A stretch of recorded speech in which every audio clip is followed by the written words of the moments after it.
Asbestas kadaise buvo laikomas kone stebuklinga medžiaga statyboms ir ne tik. Nedegus, tvirtas, santykinai lengvai apdorojamas, nebrangus. Asbestas tiesiog persmelkė žmonių namus, biurų pastatus, vamzdynus ir net automobilius. Senovės turtingieji gyrėsi ugnyje išvalomomis staltiesėmis, o tarpukario Lietuvos spauda rašė apie asbesto uniformas ugniagesiams. Dabar to sunku ir patikėti, nes dabar asbesto įvaizdis yra visiškai kitoks. Asbestas sukelia vėžį ir daug kitų sveikatos problemų. Asbesto sukeltos ligos kiekvienais metais pražudo šimtus tūkstančių žmonių. Todėl asbestas daug kur yra uždraustas ir jau seniai yra išstumtas iš modernios statybo aikštelės. Asbestas yra nekenčiamas ir prakeiktas, bet juk jis turi ir gerų savybių, tiesa. Velnio advokatas. Taip vadinamas žmogus, kuris diskusijoje užima poziciją, kurios iš tikrųjų nepalaiko. Šį kartą aš pabūsiu asbesto advokatu, bet tik šiek tiek, tik truputį neneigdamas akivaizdžių faktų apie jo destruktyvų poveikį sveikatai. Tiesiog noriu prisiminti, kad asbestas tėra medžiaga, turinti gana įdomių savybių. Sveiki, su jumis tinklalaidė Permanų mazgas ir aš Nuodų LT autorius Povilas Mažeika. Seniai domiuosi įvairiomis medžiagomis ir apie jas rašau. Asbestas yra šiek tiek keista, bet istoriškai labai vertinta medžiaga. Iš tikrųjų, kadaise asbestas buvo laikomas kone stebuklingų daiktų. Žmonės manė, kad galbūt jį mums padovanojo mitinės būtybės, kažkokios dievybės ar ateiviai.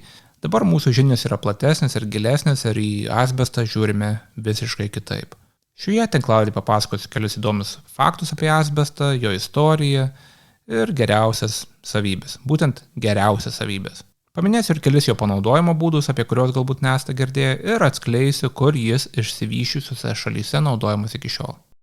Bet prieš tai pakviesiu užsukti į šio įrašo prašymą, kur rasite kelias aktualias nuorodas. Tai yra nuorodas į kelius rekomenduojamus straipsnius, taip pat Nuodų LT socialinius tinklus ir Nuodų LT Contribui puslapį, kur galite tapti svetainės ir šios tinklalaidės rėmėjais. Ačiū visiems, kurie renkasi palaikyti Nuodų LT projektą. Tai pereikime prie mūsų šios dienos temos, juk reikia išteisinti asbestą. Žmonės tikriausiai pagalvos, kad aš tikrai noriu apginti asbestą ir apsaugoti asbestcementinį šiferį nuo keitimų. Nes yra žmonių, kurie visa širdimi myli seną šiferį ir verkia, kad jis yra keičiamas daug gražesnė, geresnė, modernė stogo danga. Bet yra visai ne taip. Asbestas nebejotinai sukelia mirtinų sveikatos bėdų. Ir aš to neneigiu, aš neketinu to neigti, neketinu bandyti įsikibti ir laikytis asbesto. Aš žinau, kad taip yra, tiesiog noriu papasakoti apie geresnės jo savybės. Noriu papasakoti, kodėl žmonės jį taip ilgai naudojo, kam jį naudojo. Ir kuo asbestas pasižymi, kodėl jis toks geras. Nėra jis geras. Skaičiuojame, kad asbestas yra atsakingas už daugiau nei 70% visų mirčių nuo su darbu susijusių vėžių. Būtent su darbu. Iš tikrųjų, 91% atvejų, kai asbesto sukeltos ligos baigėsi mirtimi, yra susijusios su darbo pavojingose aplinkose. Tai yra, asbestas namuose beveik nežudo.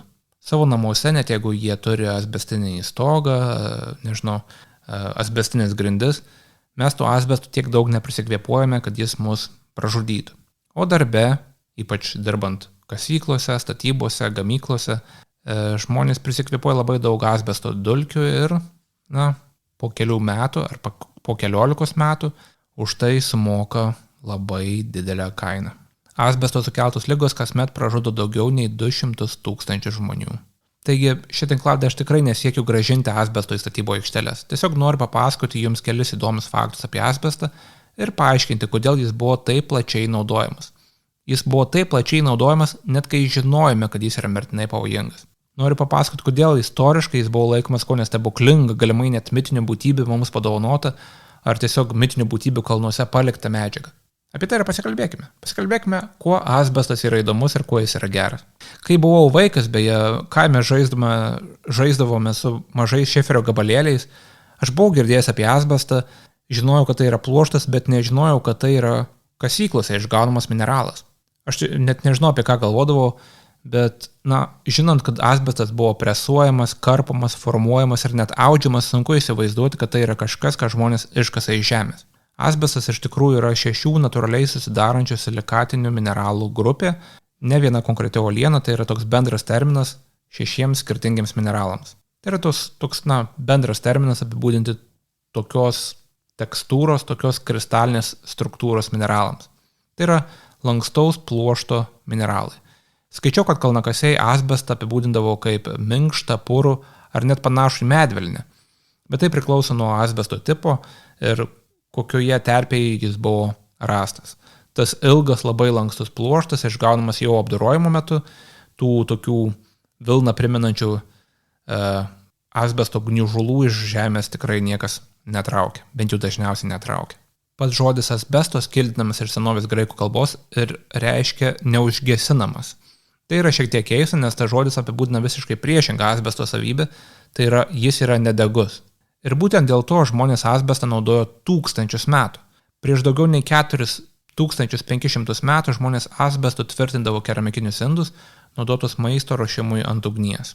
Tas asbestas tarsi armatūra sustiprindavo molinius indus ir leisdavo juos naudoti maisto ruošimui tiesiai ant ugnies.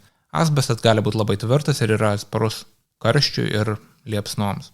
Jau kelis kartus buvau užsiminęs, kad žmonės asbestą laikė stebuklingą medžiagą.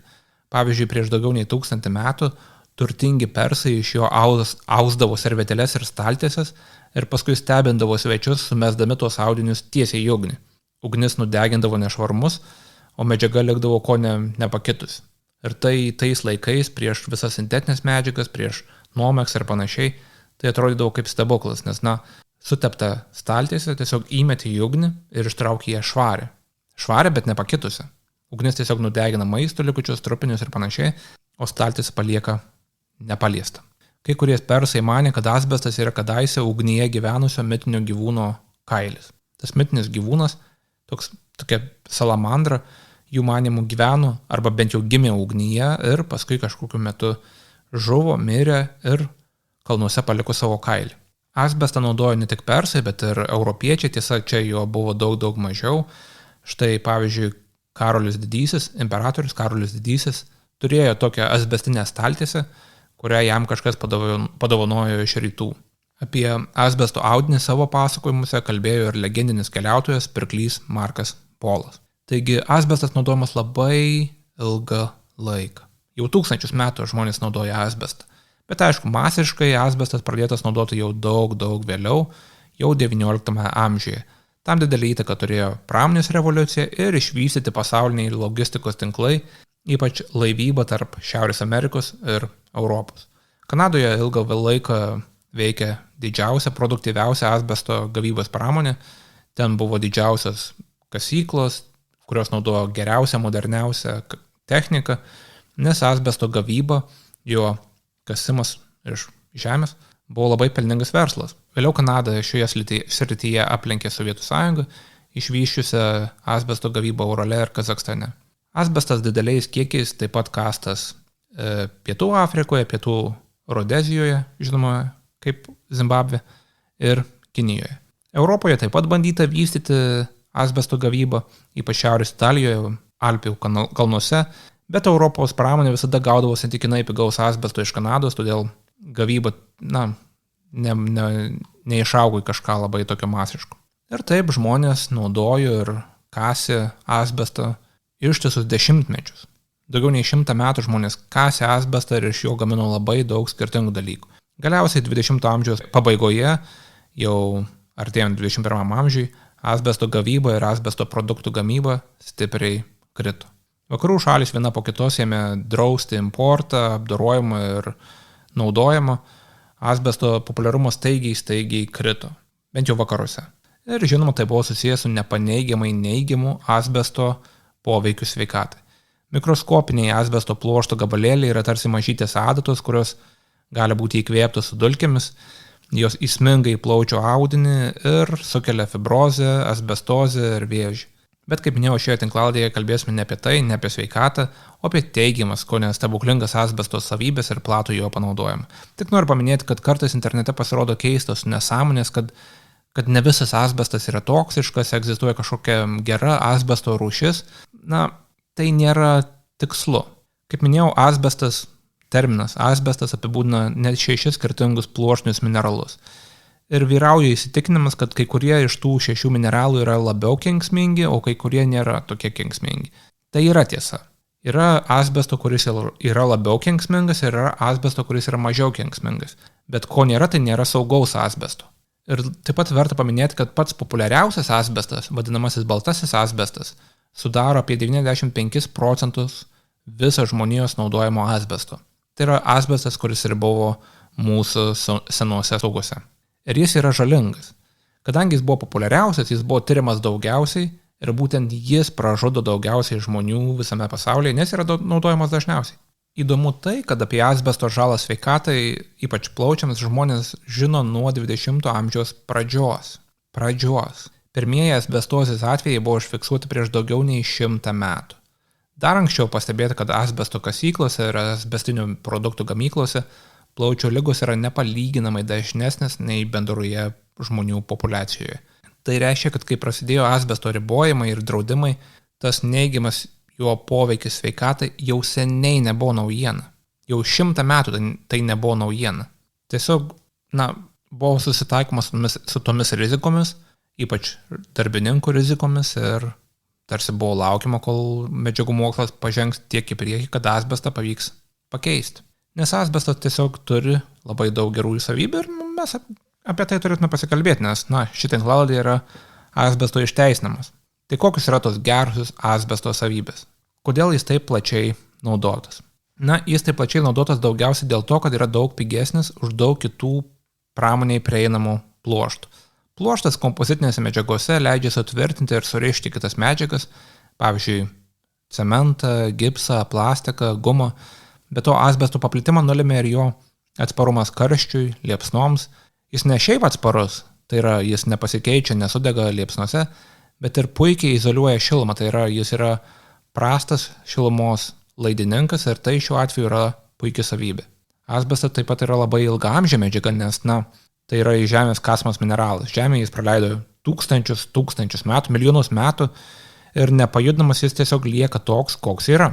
Statybinėse medžiagose tai yra labai svarbi ir gera savybė. Aišku, išaustas į kažkokią audinį, su laiku jis praranda savo savybės, nes tiesiog yra sulaužomas, kai audinys lankstos ir trinasi, bet šiaip jis yra atsparus aplinkos poveikiui, tai yra atsparus vandeniui, ultravioletiniams spinduliams, šilumos ir šalčio ciklams.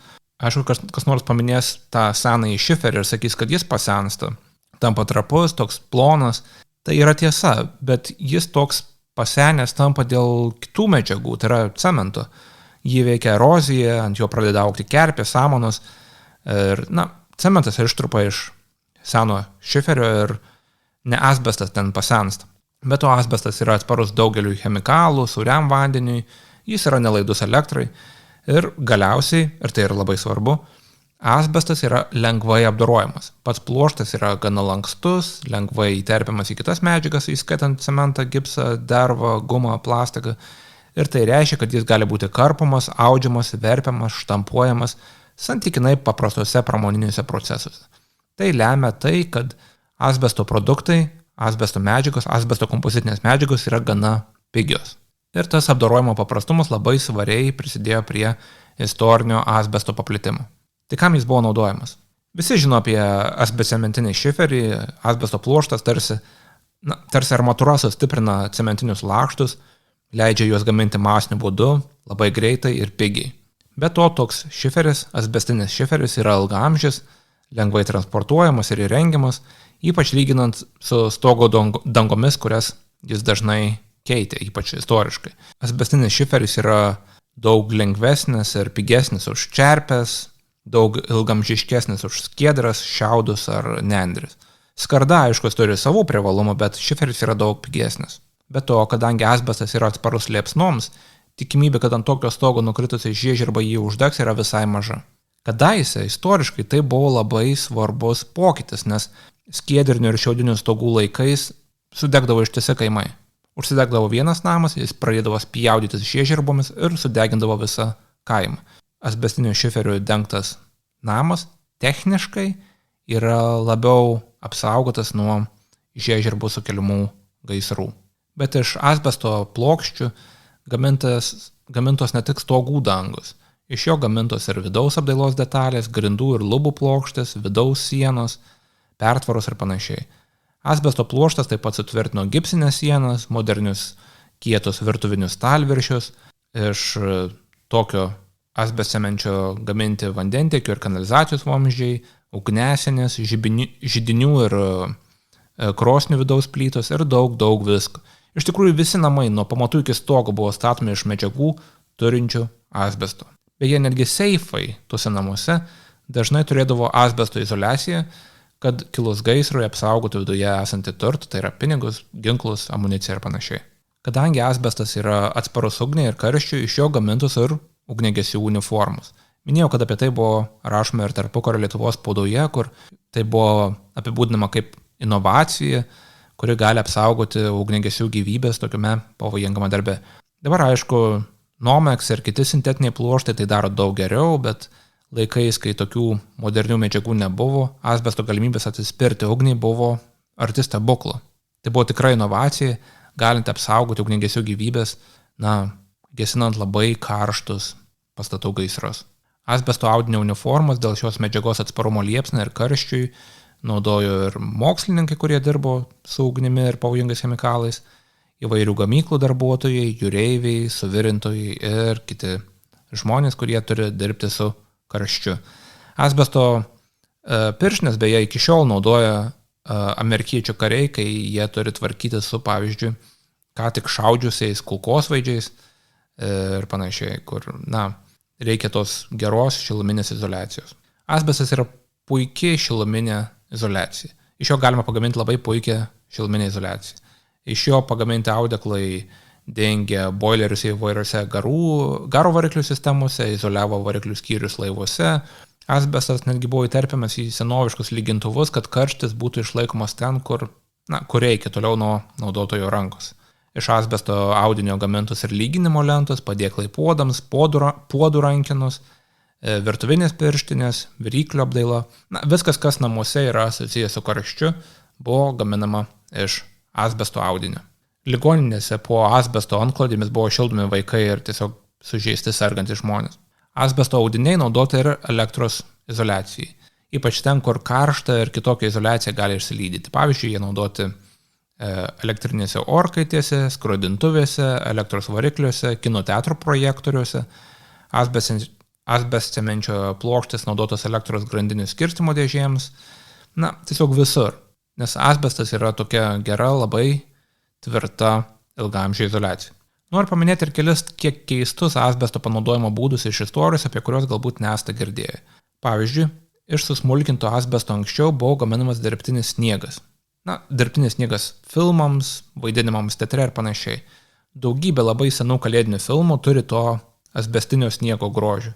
Turint omenyje, kad būtent asbesto dulkės yra pavojingos sveikatai, dabar šis faktas skamba gana šiurpiai, bet reikia tikėtis, kad aktoriai nepraleido labai daug laiko žaisdami su tuo netikru sniegu. Baltasis asbestas kaip sniego imitacija naudotas ir įvairiose kalėdinėse dekoracijose, vaikų žaisluose. Iš asbesto taip pat gamintas ir popierius, jis dažnai naudotas knygose beje. 20 amžiaus viduryje brangesnės aukštesnės klasės cigaretės turėjo asbesto filtrus ir tai buvo pristatoma kaip labai didelis privalumas. Taigi rūkoriai į savo plaučius traukė ne tik žalingus dūmus, bet ir mikroskopinės asbesto daleles. Asbestas taip pat buvo naudojamas ir pypkių gamyboje, kalbant beje apie kvėpavimą ir asbesto žalą plaučiams. Verta paminėti, kad 20 amžiaus viduryje asbestas buvo plačiai naudojamas dujokaukių filtruose. Dujokaukių, kurias naudojo civiliai, kariai, ugniagesiai ir panašiai. Beje, teatrų gaisrai kadaise buvo gana dažni dėl dulkių, naudojimo apšvietimo, rūkymo ir kitų priežasčių. Siekdami sumažinti tą riziką, teatrai naudojo asbesto užuolaidas ir uždangas. Be to, ploni asbesto kompozito lakštai buvo naudojami dekoracijų gamybai. Asbesto dalelės kartais naudotos netgi grimo priemonės. Asbestas yra gana abrazyvus ir tvirtas, todėl asbesto dalelės naudojamos pramoniniuose gręžimo skysčiuose, bet dėl tos pačios priežasties ypatingai smulkus asbestas kartais buvo naudojamas ir dantų pastoje. Žmonės dantis valėsi su mažytėmis asbesto dalelėmis, kurios iš tikrųjų neturėjo jokio teigiamo poveikio, bet kadangi asbestas buvo tokia, populiari, madinga medžiaga, tai buvo toks kaip ir marketingo triukas įterpti šiek tiek asbesto į dantų pastą. Įžangoje buvo užsiminęs, kad asbesto yra ir senuose automobiliuose. Asbestas naudotas stabdžių kaladėlėms, sankabų diskams ir variklio skyriaus izoliacijai gaminti. Ir ne taip jau seniai beje. 9-ame dešimtmetyje pagaminti automobiliai dar gali turėti šiek tiek asbesto. Taip pat asbestas ten naudotas ir elektros izoliacijai, jeigu buvo baiminamasi, kad kitokia izoliacija ištirptų dėl karščio, pavyzdžiui. Bet, aišku, daugiausia asbesto buvo naudojama statybos. Nors vakaruose jis jau daug metų yra uždraustas, tikrai pasaulyje yra šalių, kur asbestas vis dar naudojamas labai plačiai, kasdien ir visur. Tai neturėtų stebinti, nes minėjau, kad asbestas vis dar sukelia labai daug mirčių ir tos mirtys yra susijusios su darbu, su asbesto kasyklose ir statybose, gamyklose ir panašiai. Štai Kinijoje, nors ir yra apribojimų, asbesto kompozitai statybose naudojami dėl savo žemos kainos. Neturtingos šalis tokios kaip Afrikos valstybės, Indija, Rusija irgi nedraudžia asbesto. Tai, kad Rusija beje nedraudžia asbesto, tikriausiai yra pagrindinė priežastis, kodėl ir Lietuvoje turime tam tikrą žmonių grupę, kuri norėtų daugiau asbesto savo gyvenime. Kita vertus, ir kai kuriuose išsivysčiusiose šalyse asbesto naudojimas yra priimtinas, net jeigu ir labai ribojamas. Pavyzdžiui, kai kuri titano dioksido, plačiai naudojamo balto pigmento, gamybos įranga vis dar naudoja asbesto terpines. Jų dar yra, jos dar naudojamos, jos jau pagamintos. Na, tai kam jas drausti, jeigu jos ten yra kažkur gamyklų viduje ir jų ten niekas neliečia ir jų niekas nekvėpuoja. Kai jos pasibaigs, kai tą įrangą reikės keisti ar modifikuoti, tuomet asbesto bus atsisakyta, bet dabar to daryti neapsimoka. JAV asbestas plačiai naudojamas chloro ir natrio hidroksido gamyboje. Tam naudojamas asbesto pluoštas, tiksliau iš asbesto pluošto pagamintos specialios diafragmos, kurios kone mechaniškai atskiria skirtingus chemikalus. Štai sakoma, kad apie 38% JAV chloro gamybos pajėgumų priklauso nuo tų asbesto diafragmų. Chloras, aišku, naudojamas apdorojant vandenį, bet yra svarbus ir daugybė kitų pramoninių procesų, įskaitant beje PVC plastiko gamybą. Taigi, chloro žmonėms reikia, o chloras dažnai gaminamas pasitelkiant asbesto diafragmas. Be to, asbesto diafragmus kartais naudojamos ir chemijos laboratorijose. Pats asbestas vis dar domina mokslininkus, kurie atlieka įvairius tyrimus ir naudoja asbestą, kaip įrankį ir kaip tyrimų objektą. Ypač tų tyrimų, kurie yra susijęs su asbestu sukeltų ligų gydymu. Visur kitur asbestas yra labai stipriai ribojamas arba uždraustas. Bet, kaip minėjau, daugybėje pasaulio, tiksliau, jeigu žiūrėtume pagal populiaciją, didžiojoje pasaulio dalyje asbestas vis dar yra naudojamas labai, labai plačiai. O štai vakaruose jis yra praktiškai uždraustas. Tai turbūt tiek apie asbestą šį kartą.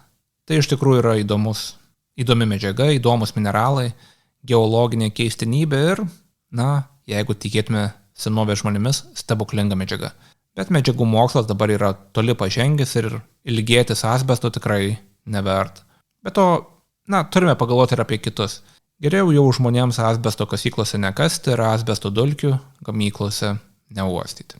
Dar kartą pakviesiu užsukti į šio įrašo prašymą, kur rasti kelias aktualias nuorodas ir nuorodo į Nuodum.lt Contribui puslapį, kur galite tapti svetainės ir šios tinklalaidės rėmėjais. Ačiū, kad klausėte ir iki.